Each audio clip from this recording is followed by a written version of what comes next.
যাচ্ছিলাম। আমরা যে বাসায় ছিলাম সেটা সিলেট ওসমানী মেডিকেলের কাছাকাছি কলাপাড়া নামক এলাকায় অবস্থিত।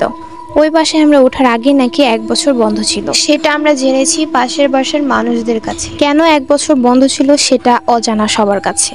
তো যাই হোক, দোতলা বাসার নিচতলা বেচলার আর আমরা উঠি উপরের তলায়। বাসা অনুযায়ী ভাড়া কম ছিল বলে আর হাতছাড়া করেনি আমার মামা। আসার 2 মাস পর্যন্ত ভালোই কেটেছিল। তারপর ধীরে ধীরে কিছু সমস্যা শুরু হতে থাকে, যেমন পাতিলে থাকা দুধ শেষ হয়ে যেত, ছোট মাছ রান্না হলে খুব সুন্দর করে কেউ নিয়ে সাইড করে রাখতো, মনে হতো কেউ খুব যত্ন করে খেয়েছে। আর এসব দোষ আমরা যারা ছোট ছিলাম তাদের উপরে গিয়ে পড়তো। অবশ্য পরে ভুল ভেঙেছিল।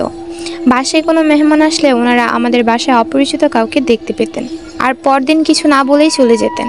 এইসব অবশ্য আমরা বাসা ছাড়ার পর ওনারা বলেছিলেন আমাদের। ওই বাসায় আমাদের একটা স্টোর রুম ছিল, সেখানে ঘরের অপ্রয়োজনীয় জিনিসপত্র রাখা হতো। সেটা